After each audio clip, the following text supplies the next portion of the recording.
गरीब आदमी को कर्ज की जरूरत पड़ गई, 1000 दिनार चाहिए। मैं कह चुका हूं कि दिरहम चांदी का होता था, दिनार सोने का। अब 1000 दिनार लेना है। तो जिस बंदे से उसने कहा, अगरचे वो नेक बंदा था, उसने कहा यार 1000 दिनार दे दो। तो कहने लगा कोई गवाह है तेरे पास?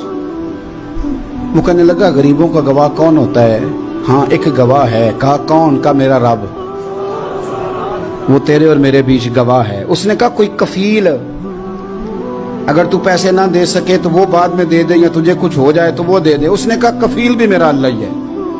मेरे पास अगर है तो रब करीम का नाम है, अगर एतमाद कर सकता है तो कर ले। बंदा नेक था, उसने कहा रब के नाम पे, रब की किफालत पे, अल्लाह को गवाह बना के मैं तैयार हूं तुझे 1000 देने की। उसने 1000 दिनार दे दिया। वक्त वापसी का तय हो गया। वो चला गया पैसे लेके। उसने पूरी मेहनत की कि मैंने वक्त पे पैसे लौटाने, पूरी मेहनत भी कर ली, अल्लाह ने मदद भी कर दी, पैसे भी उस तारीख को उसे मिल गए। बाद लोगों का तो लौटाने का दिल ही नहीं ना होता। फरमाया हदीस पाक में कि तू लौटाने का इरादा कर, रब तेरी मदद भी फरमाएगा। लेकिन यहाँ बहुत सारे लोग कहते हैं खैर है, इरादा ही नहीं। तो फिर जिस तरह का बंदे का गुमान हो, रब भी उसी तरह का मामला फरमाता है। उसने पैसे जमा भी कर लिए और वापस देने को तैयार भी हो गया, लेकिन रास्ता बहरी जहाज का था, कश्ती का था, दरिया के रास्ते वापस आना था। अब वो जब आ गया दरिया के किनारे तो बड़ी कोशिश की, पर वहां उसे कोई कश्ती नहीं मिली। वक्त पे पैसे लौटाने हैं, सफर करना है, अब सवारी मुयस्सर नहीं है। सोच सोच के परेशान था कि मैंने तो अल्लाह के नाम पे लिए। अचानक दिल में एक तजवीज आई। उसने एक लकड़ी ली, लकड़ी को अंदर से खोला, 1000 दिनार उसमें भरा। बुखारी पढ़ रहा हूं, और साथ एक खत भी लिखा कि यार मैं पैसे पहुंचाना चाहता था पर मुझे कोई चीज नहीं मिली दरिया के उस पार आने, अल्लाह के नाम पर तेरी तरफ रवाना कर रहा हूं। और ये कह के वो लकड़ी दरिया में रख दी। वो लकड़ी डूब गई है, वापस आ गया। वो जिसने पैसे लेने थे वो ऐन मुकर्ररा वक्त पर दरिया किनारे आया।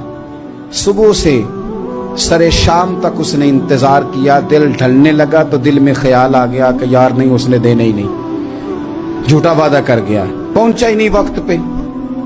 अब जब वापस लौटने लगा तो अचानक दरिया में एक लकड़ी तैरती हुई दिखाई दी। कहने लगा ले जाता हूं, शाम को रोटियां पकाने के काम आएगी, ईंधन बना के जला लूंगा, हंडिया पक जाएगी। लकड़ी उठा के जलाने के लिए घर लाया। गुमान था कि वो नहीं आया वादा करके, अल्लाह को कफील और वकील बना के और गवाह बना के फिर भी नहीं आया। लकड़ी लेके घर गया, बुखारी है। और जब उसको चीरा ना कि मैं इसकी आग जलाऊंगा, खोला तो अंदर से 1000 दिनार भी निकल आया, खत भी निकल आया। अब जरा समझना, उसके दिल में बात किसने डाली कि तू लकड़ी में पैसे डाल दे? अल्लाह ने। उस बंदे को मुकर्ररा वक्त पे किनारे भेजा किसने?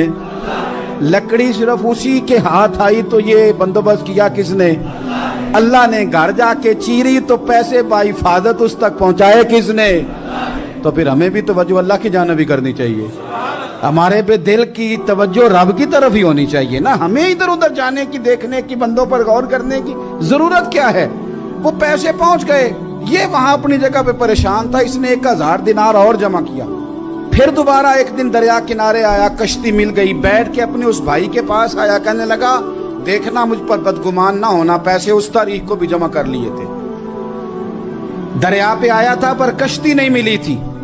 फिर मैंने ना लकड़ी में डाल के, खत डाल के तेरी तरफ भेज भी दिए थे, लेकिन आज मैं फिर लेके आ गया हूं। वो कहने लगा खुश हो जा, जिस रब को तूने मेरा और अपना गवाह बनाया था उस रब ने मेरे तक पहुंचा भी दिए हैं। जब लोग अल्लाह को गवाह बनाते हैं, रब की जानिब अपनी तवज्जो करते हैं, अपनी चाहतों, ख्वाहिशात और अपनी सारी चिट्ठियां अपने रब करीम की रहमत की तरफ रवाना करते हैं, फिर अल्लाह अपने बंदों को मायूस नहीं करता। अल्लाह अपने बंदों को नवाज दे।